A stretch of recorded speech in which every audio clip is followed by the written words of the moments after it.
Hello everyone, I am Almaz Beg from Bhopal and in today's class I will teach you poem Wind। आज की कक्षा में मैं class 9 के बच्चों को NCERT द्वारा प्रेस्क्राइब्ड टेक्स्ट बुक जिसका नाम है बी हाइव उसकी सेकंड पोएम पढ़ाऊंगी और उस पोएम का नाम है विंड। आपके स्क्रीन पर देखिए, this is the name of the poem wind. जैसा आप सभी जानते हैं विंड का मतलब होता है तेज बहने वाली हवा जो काफी तेज चलती है। बच्चों आपको बता दें विंड पोएम किसने कंपोज की है। ये ओरिजिनली सुब्रमण्य भारती ने इसको रचा है। सुब्रमण्य भारती इसके पोएट हैं जो कि एक कन्नड़ा पोएट हैं और इस पोएम को ट्रांसलेट किया है ए.के. रामानुजन ने। ए.के. रामानुजन ने इस पोएम को इंग्लिश में ट्रांसलेट करके आपके लिए प्रस्तुत किया है। आइए देखते हैं यहाँ ब्लू बॉक्स में क्या लिखा है। The wind blows strongly and causes a lot of destruction. How can we make friends with it?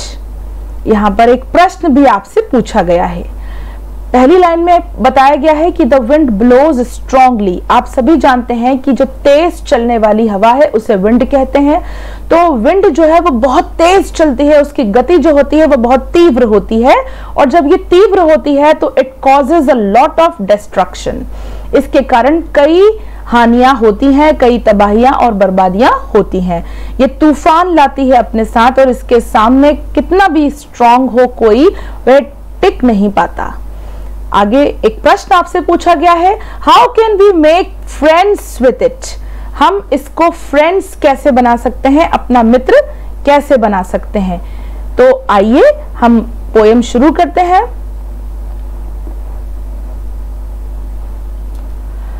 Wind come softly, don't break the shutters of the windows, don't scatter the papers, don't throw down the books on the shelf.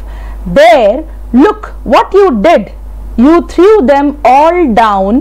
You tore the pages of the books. You brought rain again. You see, what does the poet say in this first stanza? कवि इस पहले stanza में क्या कहना चाहता है। Wind come softly। यहाँ कवि विंड से बात कर रहे हैं। विंड से बात करते हुए उससे कह रहे हैं कम सॉफ्टली, कैसे आओ, धीरे आओ। यानी विंड कैसे आती है अभी आपको बताया, बहुत स्ट्रांगली ब्लो करती है, बहुत तेज बहती है। इतनी गति उसकी तेज होती है कि उसके कारण कई डिस्ट्रैक्शंस, कई तबाहियां होती हैं। तो पोएट विंड से बातें करते हुए कह रहे हैं कि तुम्हें धीरे आना चाहिए, तुम इतनी तेज मत आओ। और फिर आगे वो विंड के द्वारा किए गए कार्यों का वर्णन कर रहे हैं। Don't break the shutters of the windows, यानी तुम इतनी तेज बही तुम कि तुमने विंडोज के खिड़कियों के जो शटर्स हैं उनको तुमने ब्रेक कर दिया है, तोड़ दिया है। डोंट स्कैटर द पेपर्स, तो पोएट यहाँ पर निर्देश देते हुए बता रहे हैं कि इन खिड़कियों के दरवाजों को मत तोड़ो। डोंट स्कैटर द पेपर्स, और तुम्हारी गति इतनी तेज है कि तुमने ये सारे पेपर्स जो हैं इनको फर्श के ऊपर फैला दिया है। यहाँ मैंने आपके लिए कुछ पिक्चर्स ढूंढे हैं। You can C in this picture, this is a picture of a window. ये एक खिड़की की तस्वीर है जिसमें इसके जो शटर्स हैं वो आपको टूटे हुए दिख रहे हैं, ब्रेक दिख रहे हैं। ब्रेक यानी टूटे हुए, ये जैसा फर्स्ट सेकंड लाइन में break the shutters of the windows. So I have tried my level, मैंने कोशिश की है कि आपको एक इमेज दिखा सकूं। विंडोज के शटर्स जो हैं वो ब्रेक यानी टूटे हुए हैं और ये हवा की तेज गति से चलने से ऐसा हो जाता है। तो पोएट विंड से कह रहे हैं कि ऐसी तबाही, ऐसा डिस्ट्रैक्शन मत करो। डोंट स्कैटर द पेपर्स, अब स्कैटर का मतलब होता है फर्श पे फैलना। ये देखिए बिखरे हुए पेपर्स, तो जब हवा की गति तीव्र होती है तो पेपर्स और बुक्स जो भी रखी हुई हैं वो इस प्रकार से फैल जाती हैं। तो poet is saying don't scatter the papers, और अगली लाइन में कह रहे हैं don't throw down the books on the shelf. जो शेल्फ में, जो रखी हुई अलमारी में जो बुक्स हैं, जो किताबें हैं, उनको थ्रो मत करो, उनको मत फेंको। Here I have chosen a picture for you. You can सी अलमारी में रखी हुई तस्वीर, जो बुक्स हैं वो हवा के प्रेशर से, विंड के प्रेशर से जो है वो उड़ने लगी हैं और उड़ के कहीं भी जाके वो गिर जाएंगी। The poet is saying to the wind, कवि हवा से कह रहा है कि ये सारे कार्य मत करो। Don't throw down the books on the shelf. अब आपको इन तीनों ही लाइन्स का अर्थ समझ में आया होगा।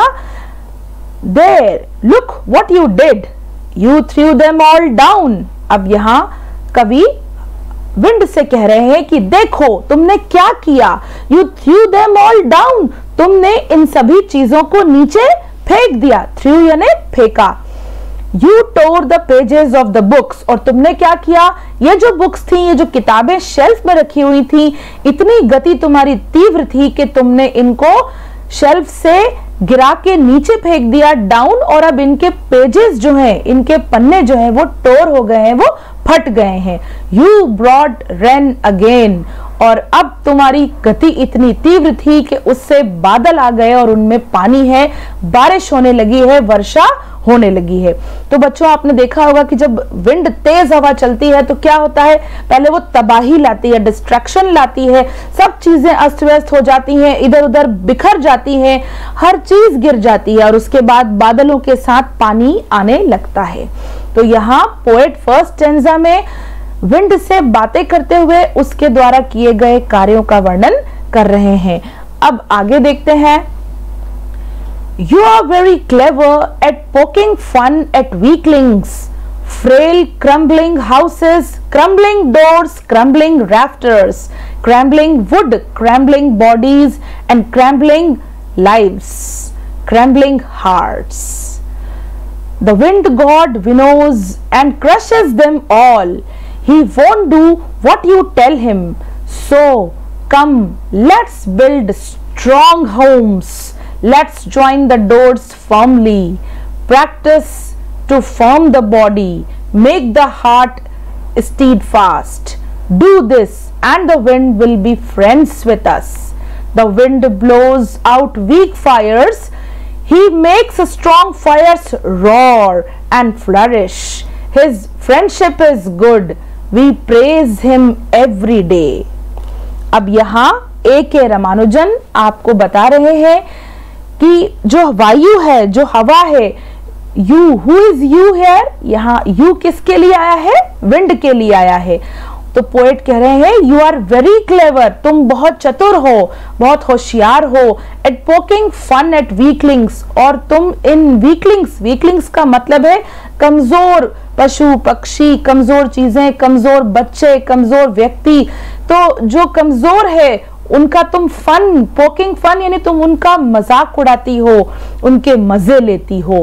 फ्रेल क्रम्बलिंग हाउसेस, और तुम्हारी गति इतनी तीव्र है कि तुम्हारे आगे ये जो फ्रेल क्रम्बलिंग हाउसेस हैं, क्रम्बलिंग का मतलब है फॉलिंग, गिरते हुए, तुम्हारी गति से जो ये गिरते हुए हाउसेस हैं, मकान हैं, ये क्रम्बलिंग डोर्स हैं, ये दरवाजे जो है ये भी कमजोर हैं, ये क्रम्बलिंग रैफ्टर्स, रैफ्टर्स का मतलब होता है लकड़ी के बड़े बड़े लंबी लंबी लकड़ियां जिनके ऊपर मकान की छत रखी जाती है, तो ये भी तुम्हारे आगे कमजोर पड़ गए हैं। क्रैम्बलिंग वुड, और ये वुड यानी जंगल, ये जंगल जो खड़े हैं ये भी तुम्हारे आगे कमजोर हैं। क्रैम्बलिंग बॉडीज, और जो ये मानव शरीर हैं ये भी तुम्हारे आगे बहुत कमजोर हैं, गिर रहे हैं, गिरते हुए हैं। क्रम्बलिंग लाइव्स, और जो जीवन है, मनुष्य का जो जीवन है वो भी तुम्हारे आगे नहीं टिक पाता, वो भी ढह जाता है। And then finally crumbling hearts, और जो दिल हैं वो भी टूट जाते हैं, वो भी बिखर जाते हैं, चकनाचूर हो जाते हैं। तो यहाँ बताया गया है कि तुम बड़ी चालाक हो, बड़ी क्लेवर हो, होशियार हो, तुम इन कमजोर लोगों का, कमजोर चीजों का फन बनाती हो, मजाक बनाती हो। ये फ्रेल का मतलब है कमजोर, तो जो कमजोर घर हैं, दरवाजे हैं, रैफ्टर्स हैं, जंगल हैं, मनुष्य के शरीर हैं, जीवन है और हृदय है, इन सब को तुम क्रम्बल कर देती हो, गिरा देती हो, और चकनाचूर कर देती हो। The wind god winnows and crushes them all. और अब यहाँ बताया गया है कि विंड को गॉड की कल्पना, गॉड से उनकी तुलना की गई है। कहा गया है कि जो विंड गॉड है वो विनो करता है। अब विनो का अर्थ बताने के लिए आपके सामने एक पिक्चर है, you can see this man is winnowing the grain, winnowing the wheat और राइस। ये जो है इसे हम कहते हैं अपनी देसी भाषा में फटकना, उड़ावनी करना। ये देखिए अनाज को क्रश करके उसे इस तरह हवा के डायरेक्शन में गिराया जाता है जिससे उससे दाने और उसका जो डस्ट है वो अलग हो जाती है, जो शेफ है, जो तिनके हैं वो अलग हो जाते हैं। तो इस प्रक्रिया में क्या हो रहा है, इस प्रक्रिया में सेपरेशन हो रहा है, विभाजन हो रहा है दो चीजों का, काम वाली चीज और फालतू चीज। तो काम की चीज क्या है, वो है अनाज का दाना, चाहे वो चावल का हो या गेहूं का हो, और फालतू चीज क्या है, वो है उसमें शेफ यानी तिनके, जो उससे हमें अलग करना है। तो यहाँ पोएट बता रहे हैं, पोएट ए के रामानुजन बता रहे हैं आपका क्लास 9 के बच्चों को कि जो प्रोसेस है विनोइंग का, द विंड गॉड विनोज, जो विंड गॉड है, जो हवा विंड के जो भगवान है, वो विनो कर देते हैं, वो सेपरेट कर देते हैं, एंड क्रशेस देम ऑल, और जो कमजोर हैं उनको क्या कर देते हैं, क्रश कर देते हैं। उनको क्रश करना मतलब उनको कुचल देना, उनको दबा देना, उनको दबा देते हैं। यानी उसकी विंड की शक्ति इतनी स्ट्रांग है, इतनी पावरफुल है, इतनी ताकतवर है कि जो कमजोर है वो उसके आगे टिक नहीं पाता, वो क्रश हो जाता है। He won't do what you tell him। और यहाँ गॉड वर्ड आया है इसीलिए यहाँ पर उसको फिर ही से, ही प्रोनाउन से रेफर किया गया है। तो जो विंड गॉड है वो नहीं सुनेगा, he won't do, वो नहीं करेगा जो आप उससे कहेंगे, what you tell him, बल्कि उसे वो वही करेगा जो उसे करना है। यानी उसके आगे वीक और फ्रेल जो लोग हैं वो टिक नहीं पाएंगे, वो क्रश हो जाएंगे। So come let's build strong homes. अब आगे पोयम का जो मूड है वो चेंज हो रहा है। यहां तक डिस्ट्रक्शन की बात हो रही है, तबाही और बर्बादी की बात हो रही है। अब आगे पोएट आपसे क्लास 9 के बच्चों से अपील कर रहे हैं, समवॉट ही इज एक्सपेक्टिंग कि आप अभी कमजोर हैं और इस हवा के आगे टिकने योग्य नहीं है। इस हवा के बहाव में आप भी बह जाएंगे, आप उसके सामने रुक नहीं पाएंगे। और जो विंड गॉड है वो आपकी नहीं सुनेगा, वो वही करेगा जो उसे करना है। लेकिन अब पोएट आपको स्ट्रॉन्ग बनाना चाहते हैं, आपको ताकतवर बनाना चाहते हैं, और आपको ऐसा बनाना चाहते हैं कि ये जो विंड है इसका प्रभाव आपके ऊपर नहीं हो और आप इसको झेल सकें, आप इसका सामना कर सकें, आप फ्रेल ना रहें, आप कमजोर गिरने वाले ना रहें। तो आगे वो कहते हैं, so come let's build strong homes. तो बच्चों आगे आओ और कैसे बनो, बिल्ड स्ट्रॉन्ग होम्स, अपने घरों को स्ट्रॉन्ग बनाओ, शक्ति ताकतवर बनाओ। Let's join the doors firmly, और अपने जो होम्स है, घरों के जो डोर्स हैं, दरवाजे, उनको फर्मली, उनको अच्छी तरह से बंद करो ताकि विंड उसके अंदर, ये जो स्ट्रॉन्ग विंड है इसके अंदर प्रवेश नहीं कर सके। Practice to firm the body, और अपने बॉडी को, अपने शरीर को भी मजबूत बनाओ, फर्म बनाओ, पक्का बनाओ। Make the heart stead fast, और अपने हृदय को भी कैसा बनाओ, पक्का बनाओ। स्टीड फास्ट का मतलब भी है फर्म, पक्का। अपने हृदय को भी मजबूत करो, अपने बॉडी को भी मजबूत करो, अपने घरों के डोर्स, दरवाजों को भी पक्का करो, अच्छी तरह बंद करो। और make strong house, build strong homes, और अपने घरों को इतना ताकतवर बनाओ कि वो इस डिस्ट्रक्टिव विंड के आगे खड़े रह सकें। Do this and the wind will be friends with us. अब यहाँ पोएट कह रहा है कि if you will do this, if you will try for all this, ये जो 4 लाइन्स हैं जो अभी आपने पढ़ी, अगर आप इसमें दिए गए निर्देश के अनुसार काम करेंगे, and the wind will be friends with us, तो ये जो विंड है ये आपकी फ्रेंड बन जाएगी, ये आपको नुकसान, आपको चोट, आपको घात नहीं पहुंचाएगी। The wind blows out weak fires. यहाँ पोएट ए के रामानुजन बता रहे हैं कि विंड किसको ब्लो कर देती है, किसको उड़ा के ले जाती है, वीक फायर्स को, ऐसी आग, ऐसी ज्वाला जो कमजोर है। यानी गीली लकड़ी है और यदि उसमें आग जल रही है तो उसको ये जो विंड है ये ब्लो कर देगी, उसको उड़ा के ले जाएगी। उसके आगे स्ट्रॉन्ग विंड के आगे ये जो वीक फायर है, कमजोर आग है, ये रुक नहीं पाएगी। He makes strong fires roar and flourish. और जो विंड गॉड हैं वो क्या करते हैं, वो स्ट्रॉन्ग फायर जो होती है, जो तेज वाली, जो ताकतवर आग होती है, यानी जिस आग में ऊंची ऊंची लपटें होती हैं, उसको वो और फैला देती है, उसको वो रॉर करती है एंड फ्लरिश करती है। फ्लरिश का मतलब होता है उसको संपन्न करती है, उसको बढ़ा देती है। यानी स्ट्रॉन्ग फायर के ऊपर विंड का असर नहीं होता। विंड का असर वो विंड किसको ब्लो कर देती है, किसको उड़ा के ले जाती है, वीक फायर को, कमजोर को। यहाँ पर यह जो वर्ड फायर आया है ये हमारे जीवन के लिए आया है कि यदि हम वीक होंगे, कमजोर होंगे तो हम पर इस तूफान का असर होगा और ये हमें क्षति पहुंचाएगी। लेकिन यदि हम स्ट्रांग होंगे, हमारी मेंटल फिजिकल स्ट्रेंथ अच्छी होगी, तो ये जो गॉड, विंड गॉड है, इसका असर हम पर नहीं होगा, बल्कि ये हमें और स्ट्रांग बना देगी और ताकतवर बना देगी और जिंदगी में आने वाली कठिनाइयों और मुश्किलों का सामना हम आसानी से कर सकेंगे। His friendship is good। और यहाँ पोएट कह रहे हैं कि जो विंड से फ्रेंडशिप करेगा वो अच्छी बात है, अच्छी बात है, क्योंकि विंड जो है वो हमें कठिनाइयों का, मुश्किलों का सामना करना सिखा देगी। We praise him every day। अब यहाँ लास्ट वाली लाइन में बताया गया है प्रेज करना, यानी उसकी प्रशंसा करना, उसकी आराधना करना। तो हम इस विंड गॉड की को प्रेज करते हैं, इसकी प्रशंसा करते हैं एवरीडे, प्रतिदिन। क्यों? क्योंकि ये हमारे, इसकी फ्रेंडशिप जो है वो हमारे लिए अच्छी है, गुड है, ये हमको फ्लरिश कर देगी। यदि हम स्ट्रॉन्ग फायर जो होगी, जो विंड होगी, वो स्ट्रॉन्ग फायर को, यानी हम अगर स्ट्रॉन्ग है तो हमको फ्लरिश करेगी, हमको और आगे स्ट्रॉन्ग बनाने में हमारी मदद करेगी। तो बच्चों, ये जो विंड पोएम है ये आपकी लाइफ के लिए एक एग्जाम्पल है, एक सैंपल है, एक नमूना है कि आपके जीवन में भी इस प्रकार की कठिनाइयां, मुश्किलें आएंगी, तो उनका सामना करने के लिए, उन ऑब्स्टिकल्स को दूर करने के लिए आपको अपने आप को स्ट्रॉन्ग करना पड़ेगा। यदि आप कमजोर होंगे, फ्रेल होंगे, तो आप क्या करेंगे? आप गिर जाएंगे, आप ढह जाएंगे, आप मुश्किलों का सामना नहीं कर पाएंगे और हार मान लेंगे। लेकिन अगर आप स्ट्रॉन्ग होंगे, ताकतवर होंगे, तो क्या होगा?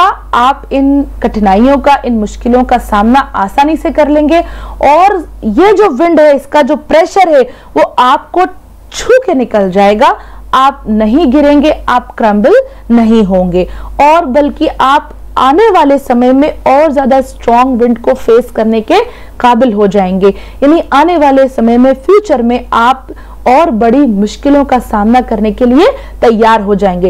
यानी चाइल्डहुड से, बचपन से यंग एज में, और यंग एज से लेके मिडिल एज, और मिडिल एज से लेके ओल्ड एज तक आपको मुश्किलों का सामना करना ही पड़ेगा और धीरे धीरे आप इनका सामना करते करते इतने स्ट्रांग हो जाएंगे, इतने स्ट्रांग इनफ हो जाएंगे कि ये जो तूफान है, ये जो विंड है, तूफान समझ लीजिए, इनका आपके जीवन पर कोई असर, कोई प्रभाव नहीं होगा।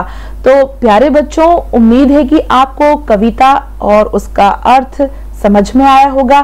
कठिन शब्दों को आपको लिखते चलना है और आपके व्हाट्सएप ग्रुप में डालकर आपके टीचर से चेक करवाना है। ये जो पिक्चर्स मैंने आपके लिए चूज किए थे, उम्मीद है कि आपको इसके थ्रू वोकैबुलरी समझ में आएगी। You can see this picture. जब विंड स्ट्रांग होती है, तेज होती है, तो कैसे ये वुड्स, ये जंगल यानी पेड़ नीचे गिर जाते हैं, इंसान भी उसके सामने नहीं टिक पाते और घरों की छतें, रैफ्टर्स और डोर्स और विंडोज सब टूट जाते हैं। लेकिन यदि हम स्ट्रांग होंगे, ताकतवर होंगे, तो विंड हमारा कुछ भी नहीं बिगाड़ पाएगी, यानी मुश्किलें हमारा कुछ भी नहीं ले पाएंगी, बल्कि हमें और स्ट्रांग बना देंगी। अब यहाँ ग्लॉसरी में कुछ वर्ड्स आपकी टेक्स्ट बुक में दिए गए हैं, इनका मीनिंग मैंने आपको बता दिया है, लेकिन एक बार और पढ़ लेते हैं। पोकिंग फन, पोकिंग फन का मतलब है मेकिंग फन ऑफ, यानी किसी का मजाक बनाना। रैफ्टर्स का मतलब है sloping beams supporting a roof, कच्चे मकानों में छत जब डालते हैं तो कवेलू या शीट्स की, तो उनको सपोर्ट करने के लिए बीम्स लगाते हैं, स्लोपिंग बीम्स, लकड़ी की या लोहे की होती हैं, उन्हें रैफ्टर्स कहते हैं।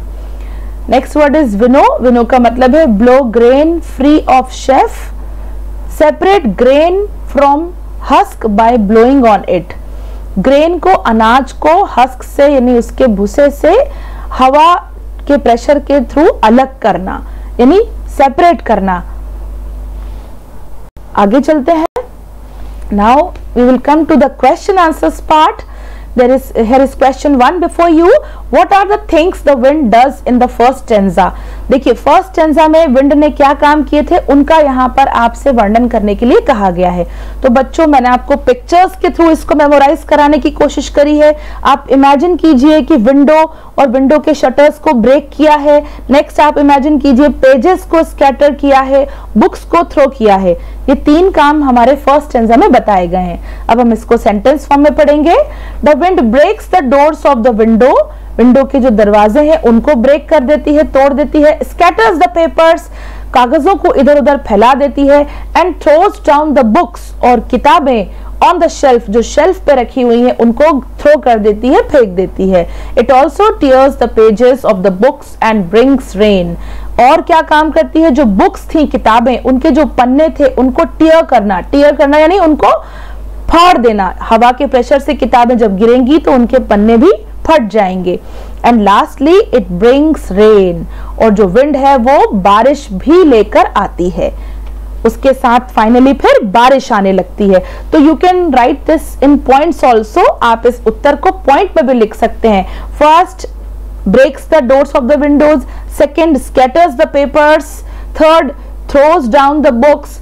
फोर्थ है tears the pages of the book. And fifth work is it brings the rain, ये बारिश को भी लेकर आती है। Next question, you can see this, the ladies are winnowing the grain. यहाँ पे देखिए महिलाएं, ये सुपड़ा है और इसके माध्यम से ये ग्रेन को, अनाज को हस्त से अलग कर रही हैं। ये बहुत ही इंटरेस्टिंग क्वेश्चन आपसे पूछा गया है बच्चों, आपको खुद करना है। Have you seen anybody winnow grain at home or in a paddy field? क्या आपने कभी किसी को खेतों में या घर में अनाज को विनो करते हुए देखा है? What is the word in your language for winnowing? आपकी भाषा में विनोइंग के लिए कौन सा शब्द यूज किया जाता है? What do people use for winnowing? और लोग विनोइंग के लिए, फटकने के लिए किस चीज का इस्तेमाल करते हैं? Give the words in your language if you know them. आपकी लोकल डायलेक्ट में, लोकल भाषा में इस विनोइंग के काम के लिए जो शब्द यूज किया जाता है और इसके लिए जो साधन यूज किया जाता है, आपको वो अपनी भाषा में लिखना है। तो अलग अलग क्षेत्रों में अलग अलग शब्द हैं बेटा इस कार्य के लिए। आपको अपने क्षेत्र का प्रचलित शब्द और उसके लिए यूज किए जाने वाले साधन का नाम लिखना है। फिर भी मैंने आपके सामने आंसर लिखा है। Yes, I have seen ladies winnow grain in my village. People winnow grains to remove straws, chaff and dust from the found in grains there. It is called barsana. कई क्षेत्रों में इसे बरसाना कहते हैं। लोग, इस लेडीज को हमने देखा है अधिकतर घरों में, गांव में महिलाएं ये काम करती है। People winnow grains to remove straw, लोग इसको क्यों करते हैं? अनाज में से तिनके और डस्ट यानी धूल को अलग करने के लिए इस कार्य को किया जाता है। Next question which is very very important, बहुत ही इंपॉर्टेंट प्रश्न है। व्हाट डज द पोएट से द विंड गॉड विनोज? कवि क्या कहता है कि जो विंड गॉड है वो क्या चीज विनो कर देते हैं, क्या चीज सेपरेट कर देते हैं? द विंड गॉड विनोज all the things available at home. All the things available, सारी चीजें जो होम यानी घर पर अवेलेबल हैं, मौजूद हैं, उन सब को विनोइंग गॉड जो है, विंड गॉड जो है वो विनो कर देते हैं, उड़ा के ले जाते हैं। How does we make wind our friend? हम विंड को अपना फ्रेंड, अपना मित्र कैसे बना सकते हैं? ये हमको निर्देश दिए हैं कवि ने कि विंड हमारी दोस्त कैसे बनेगी। The poet suggest that we should build strong houses and fix the doors firmly to make friends with the wind. कवि कहते हैं, कवि सजेस्ट करते हैं हमें बताते हैं कि हमें अपने घरों को स्ट्रॉन्ग बनाना होगा। We should build strong houses and fix the doors firmly, और उसके जो दरवाजे हैं उनको अच्छे से फिक्स करना होगा, अच्छे से बंद करना होगा। To make friends with the wind, जिसके बाद हम विंड को अपना मित्र बना लेंगे, यानी उसका प्रभाव हमारे घरों और उसके दरवाजों पर नहीं होगा। Moreover we should be strong enough to face the difficulties in life. यहाँ पर घर और दरवाजे, खिड़कियां तो एक उपमा दी गई है, एक सिंबॉलिक यूज है उनका।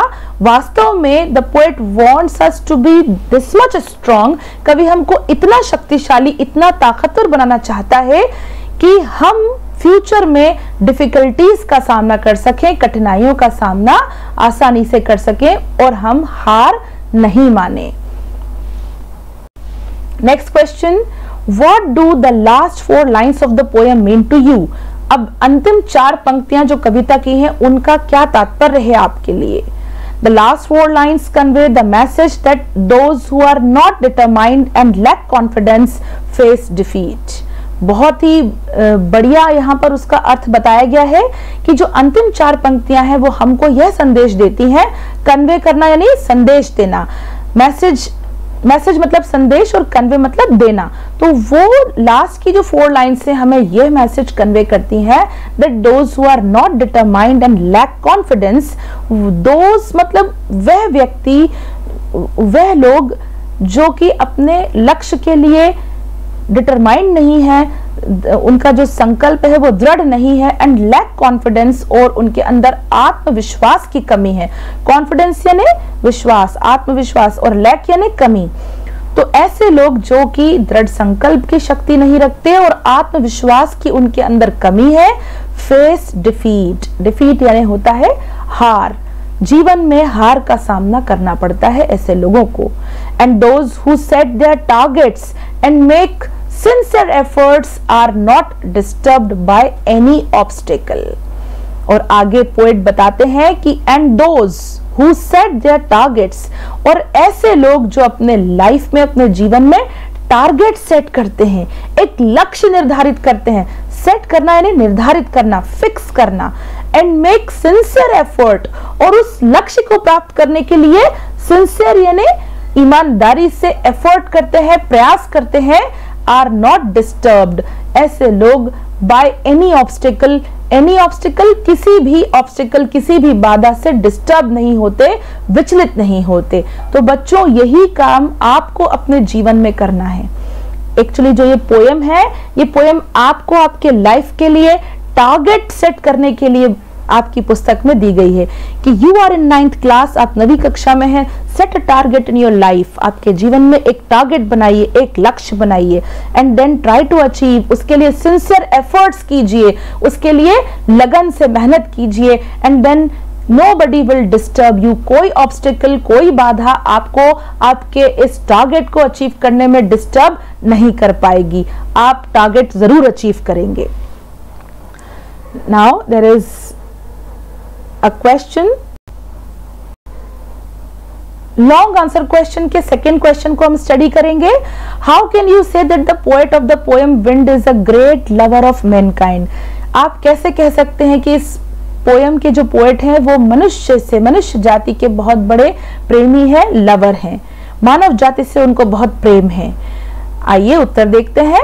The poet wants to make people strong at hearts. His desire is that they should be bold enough to face the challenges of life. कवि मनुष्य को दिल से, हृदय से स्ट्रांग बनाना चाहता है, और वह चाहता है कि हम इतने स्ट्रांग हो जाएं, हमारी इच्छाएं। His desire, तो कवि की इच्छा यह है कि वो मनुष्य को इतना स्ट्रांग बना दे कि वो चैलेंजेस को, लाइफ के जो चुनौतियां हैं उनको आसानी से उनका सामना कर ले। When we have a strong houses, we can protect ourselves from the angry wind। जब हमारे घर स्ट्रांग होंगे तो नाराज विंड से हम उन्हें बचा सकेंगे। In the same manner, when we are strong at hearts, उसी प्रकार जिस प्रकार हम दिल से, हृदय से स्ट्रांग होंगे, we can face the challenges of life, तो हम जीवन की चुनौतियों को आसानी से सह सकेंगे। Only the weak persons are defeated by the problems of life. और जो कमजोर लोग होते हैं वही लोग जो हैं वो डिफीटेड यानी हराए जाते हैं by the problems of life. यानी कठिनाइयां तो हर व्यक्ति के जीवन में आती हैं, लेकिन कमजोर लोग जो होते हैं वो उनसे हार मान लेते हैं और आगे बढ़ने का प्रयास करना बंद कर देते हैं. तो the poet is a great lover of Mankind. जो कवि है वो मनुष्य का बहुत बड़ा प्रेमी है. वो मनुष्य जाति को इतना स्ट्रांग बनाना चाहता है कि उससे कोई भी प्रॉब्लम्स जो हैं वो उसको हरा नहीं सकें, उसको डिफीट नहीं दे सकें. तो बच्चों, आपने विंड पोयम पढ़ के उसे समझा, रिसाइट करना सीखा, उस पर बेस्ड एक्सरसाइजेस करी, क्वेश्चन आंसर्स किए. इन सब को नोटबुक में लिखकर आपके स्कूल के व्हाट्सएप ग्रुप्स में पोस्ट कीजिए, चेक कराइए. If you have any difficulty please consult the subject experts of your school. आज की क्लास में हम विराम लेंगे, अगली क्लास में फिर मिलेंगे. जब तक के लिए गुड बाय.